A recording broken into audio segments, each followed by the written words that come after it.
Welcome to Dancin Moon Songcast. I'm Scott Simpson, casting from Dancin Moon Studio in Spearfish Canyon on the north end of the Black Hills of South Dakota, right on the banks of the Spearfish Creek. If you'd like to follow along, you can download a free PDF from my lyric book from scottsimpsonmusic.com/lyrics, and of course you can find links to all my music there as well. So let's get casting and find out what song we're going to talk about this time. Well, this is our third in a series of episodes that are dedicated to poetry as opposed to songs. And this episode, actually, I will be taking a look at and reading through three poems, all written about and for a particular person. Good friend of mine, childhood friend, actually. We were friends probably since age 2. And friends all the way up through college and into adulthood. He was tragically killed in 1992 in an accident, hit from behind while he was riding his bike. And so that, you know, there are certain things we write about. If you write, certain things you write about again and again and again in different formats, different times, from different vantage points. And his passing was one of those for me, certainly. So we'll look at three poems written for my friend Kirk Miller. And we'll begin with one that we'll move backwards in time. I don't know that this is, I'm not sure the order of when these were written, but this first one we'll look at deals with my perspectives on him just after his passing. And then the second one we'll read our reflections going back to middle school, and then the very final one that we'll read actually is a poem that I read at his funeral, which was a reflection on our childhood times together. So childhood being pre-middle school even. So okay. So this first poem is titled Late August Seminar in Andrews Hall.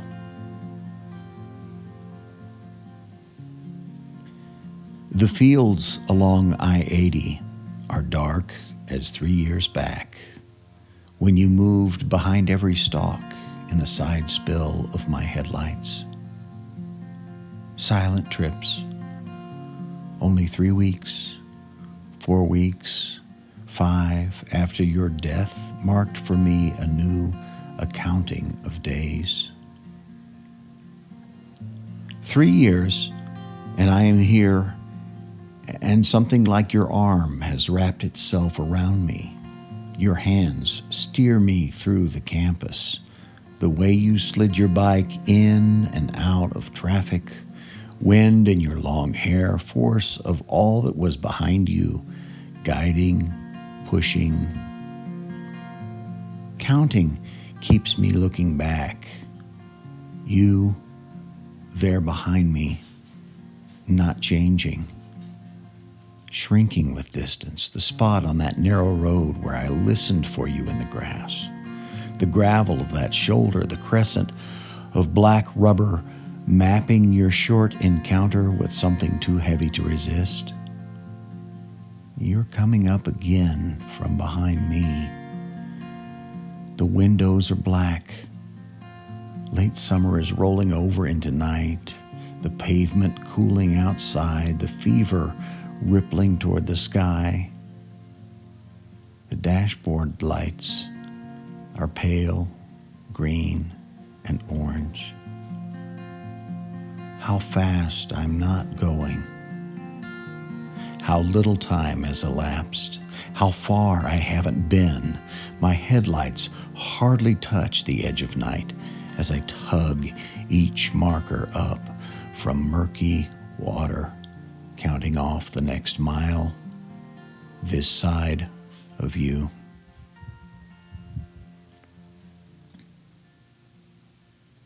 So this was written, obviously, from the poem 3 years after Kirk's passing.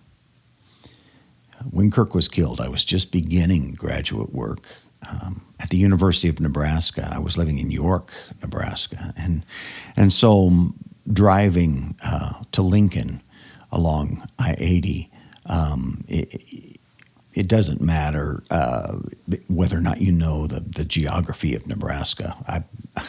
I'm guessing most people who are listening maybe don't. But as you're driving east on I-80, just a few miles to your right, to the south, is Highway 6, which is where Kirk was killed. So during that time after he had been killed and I was going to my graduate work, so oftentimes at night, but oftentimes coming home at night,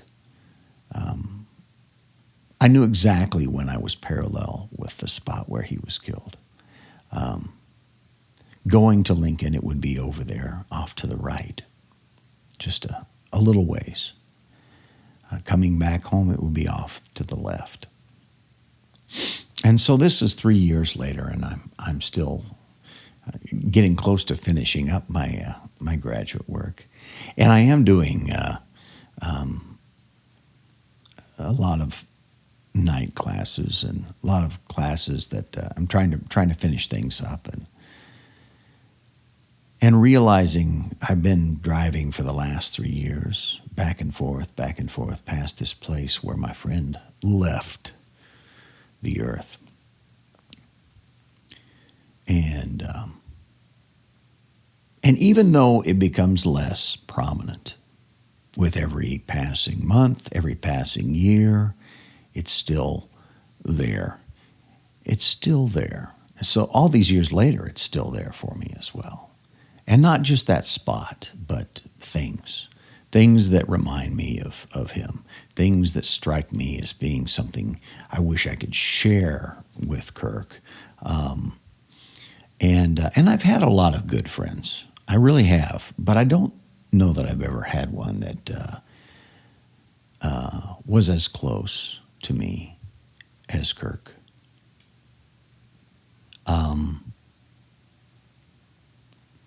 But I think what's key in this, and I don't really want to, as I've said before, if I need to explain a poem, then it's not doing its work. But I do want to talk about a couple of things.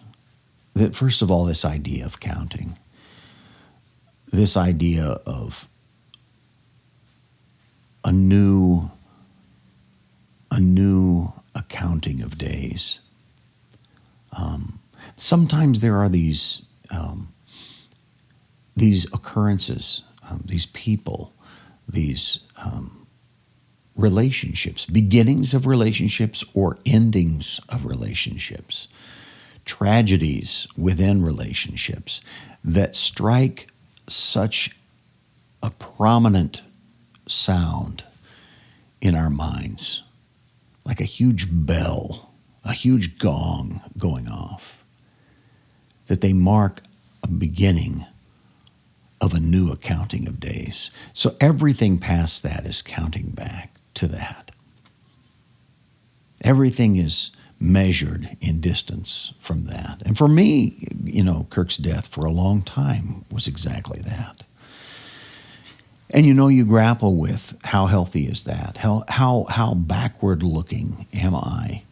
How backward looking am I? How forward looking am I? What's the healthy place to be?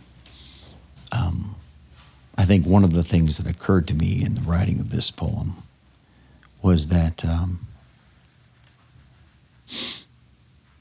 the line, "You're coming up again from behind me." That awareness of what's behind me was something that he didn't have, ironically, when he was killed. It's the reason he was killed. He wasn't aware of what was coming up behind him and how close it was, and it took his life. And so that was sometimes I think in the midst of writing something, we have these realizations. And that was a realization for me in the writing of this, that as I am moving further and further on beyond Kirk's death, he keeps coming up from behind. He keeps, I continue to be hit from behind. And it's not that I resent that, but it can be incapacitating until you frame it in a way that is helpful, that's productive for yourself, but also even out of respect for that relationship with that person.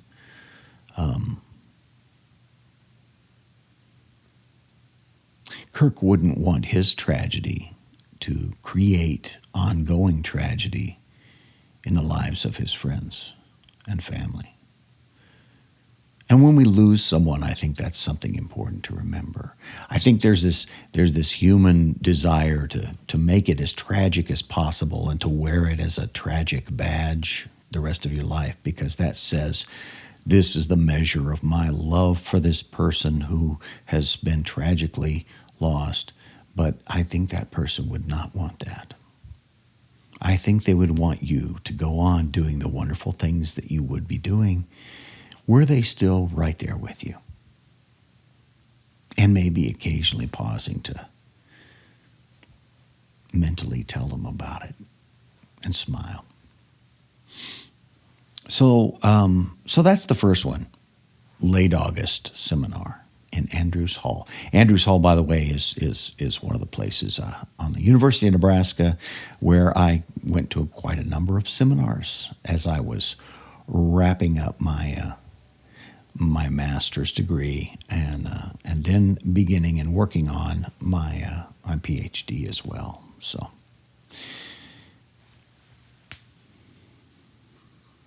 Whereas that first poem, Late August, really a reflection on the adult experience of looking back a few years at the loss of a good friend. These next two poems are a part of that. In a way, a part of that looking back. As you look back at different eras. Certainly, if you have a friendship that had lasted for a long time. So this next poem, it's called Kirk Coming Down.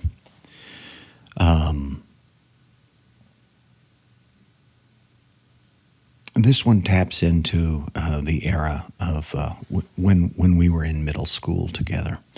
And so I'll read this and then talk a little bit about the context. It begins with a little introduction that is prose, and then we move into the poem. Kirk Coming Down. Here on Highway 6, between my feet, they've marked with orange spray paint the spot where you landed. Down there by the tall grass is where they say you were hit. The paper said the man driving just fell asleep for a moment, and your bike was clearly over on the shoulder. Now it's just a matter of the settlement.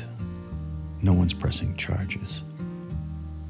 They've marked your departure point and where you came to rest. But in between, 25 feet of nothing but air and time.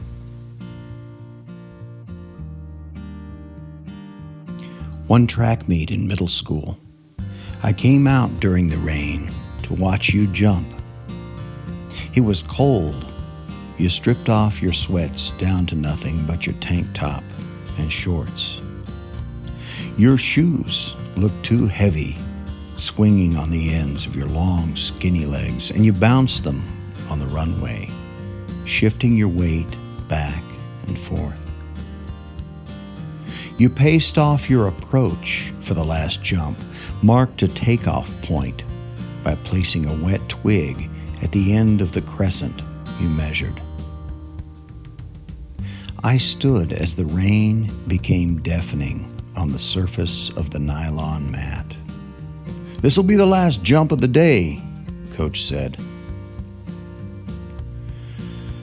You hit the twig and lifted up into the rain, against 1,000 tiny droplets, stretching back, your arm out, your eyes fierce, and peering back over your shoulder.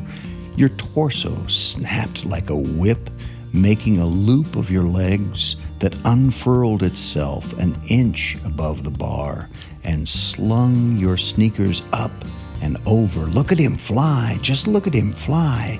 And it seemed like you'd never come down. Then you did.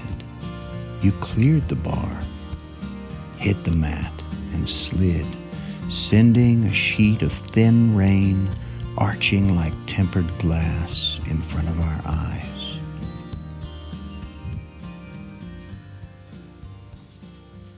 So one of the things I think that sparked this is Kirk was he was in track, and he was a runner. He was a distance runner, but he was also a jumper, high jump and long jump some. But this one's about high jump. And Kirk was a skinny guy, and always was. In fact, probably it was something he had to overcome. I think he was seen as the skinny guy with big glasses, and so he was not big into team sports at all. He was definitely, though, the kind of guy who gets into long distance running, and I remember he was a year ahead of me in school, and so he had already gotten to middle school while I was still finishing up elementary. And when I was about to go into middle school, he encouraged me to go and get into track, and so then I remember he helped me out with I was issued a York Middle School hoodie, and he showed me how to get that on. We'd go out and we'd run, and it's cold in Nebraska, you know. We'd start running when it's really cold, early in the morning, and he showed me how to take a towel and wrap it around my neck, and then stick it, and then put on the hoodie on top of that to kind of keep the warm air in and keep the cold air out. And I was never ever the runner that Kirk was. I went out for track, and I stayed in it for a little while, particularly while he was still in middle school, and we were in it at the same time. But and I did some of the things. I was not a long distance runner, but I certainly wasn't a sprinter either. So I ended up throwing disc a little bit, and then doing some high jump and some long jump and pole vault until I messed up my back with a pole vaulting accident. So that's beside the point, though. When I think of Kirk, I think of him flying. I think of Kirk's skinny legs and the big tennis shoes on the end, and his jumping and the graceful's not exactly the word for it, but it is graceful. It's lanky graceful, as he was doing that high jump and clearing that bar, and he had the form down. He had it down. And I just remember at that time, being a year younger than him and aspiring to track, I just remember watching him fly and thinking, wow, that's so cool. And he just barely just cleared the bar just by an inch. And he the way his legs unfurled there, and even in the middle of a downpour, rain falling down, he was still able to, and he was so scientific about it, you know. He measured it out by pacing, and then he set that found a twig and set it down. He had his system down. So all of that, when I was, 12, watching him and seeing how it's done. And so then later, after his death, standing out there on Highway 6 and looking at the marks that they made and seeing where the story of what happened there when I was far, far away, nowhere close, where he had been hit, where he came to rest, and all the distance in between. And I thought, yeah, he went out flying. And his graceful, lanky self. And those are the images, I think, that hang in our minds of our good friends, our loved ones, people that we no longer see. Moments of lanky gracefulness, moments of flying, moments of movements that they always did, ways that their joints worked, ways that they moved their mouth when they were thinking or furrowed their brow just before laughing, stuff like that. So that's Kirk coming down, and I guess, of course, maybe the realization there, look at him fly, just look at him fly. And it seemed like you'd never come down. Seemed like you'd never come down. Of course he did. So, well, we've got one more, and this poem, I believe, was written prior to Kirk's death. In fact, I believe this poem, and this is the one I mentioned earlier. I read this at his funeral. I wrote this poem thinking about our friendship, and it was not long before his death. So I wrote this poem in my adulthood, and thinking about our childhood times, and then when he was killed, I was drawn back into the poem.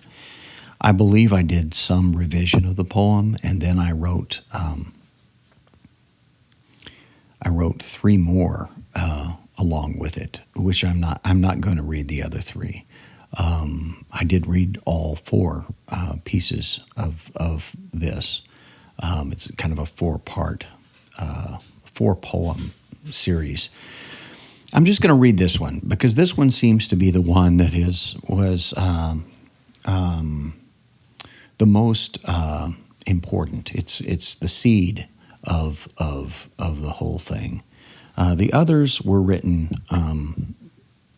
Sometimes we write things for funerals, and I think the others were, and they're fine. They're fine poems. I'm not trashing my poems, but I feel like they were written very self-consciously and immediately for his funeral.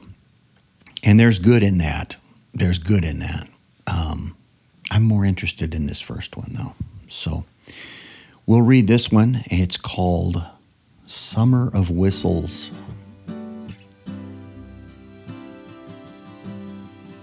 We used to walk down the tracks where it was so bright the sun seemed to eat away the brown, discarded metal. We made whistles out of some. Summer of whistles. Until you found that $1 and the day passed while we were making plans.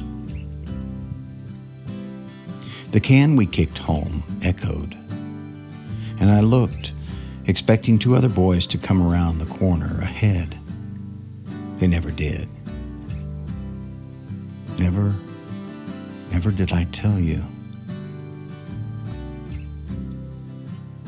We came to my house about the time the wind tousled the trees and your hair, and I grew small under a darkening sky, watching you run fast down the blocks, till your speck turned out of sight toward your house.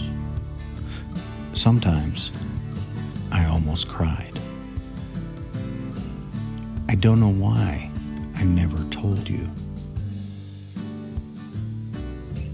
That night, I knew you were listening to the rumble and the rain.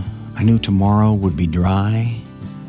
I dreamed of you and your dollar bill, of the sun and rusty whistles. I dreamed that tomorrow I would tell you how much I loved you.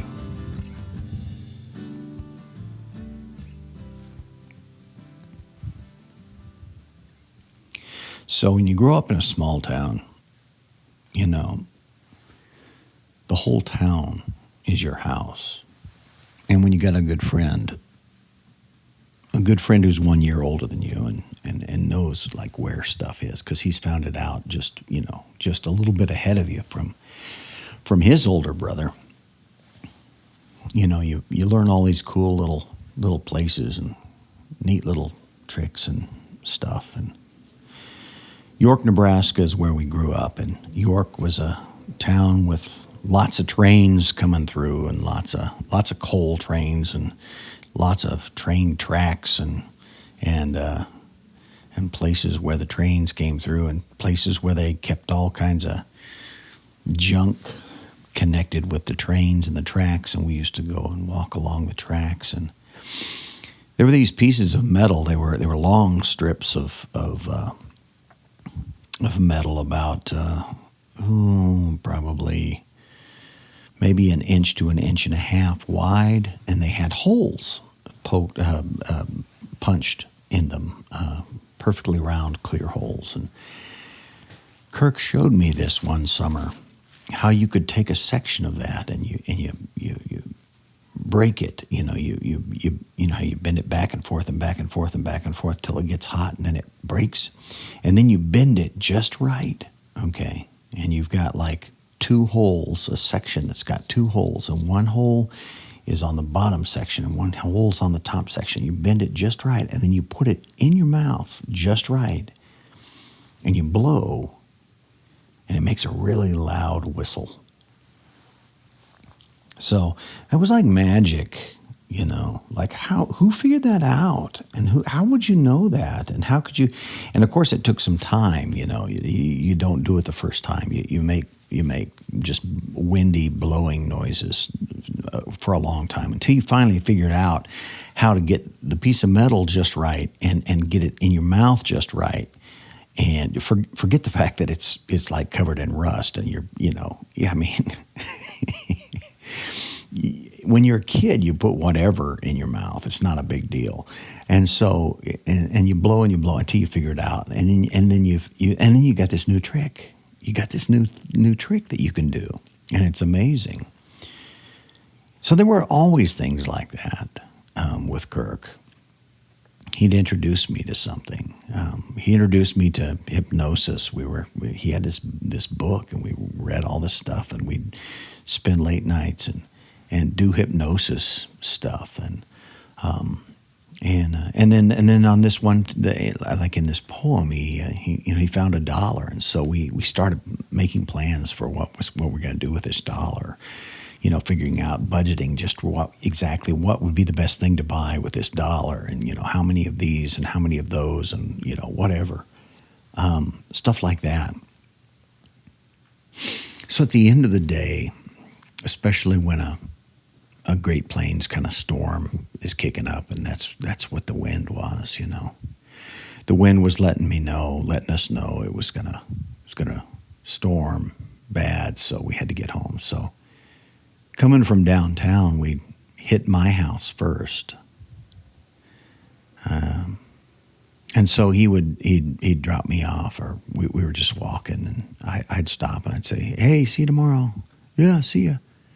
And I'd start to go in, And I'd let him think I was going in, and I'd step back out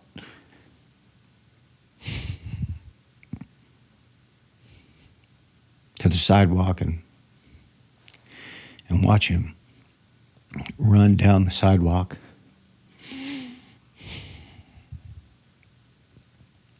till he got to his block. And he'd turn left, and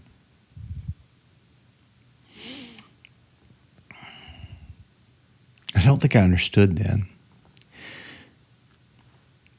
why that mattered to me.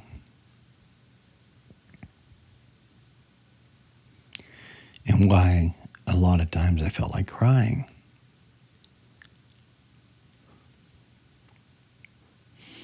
Because, when you're just a little kid,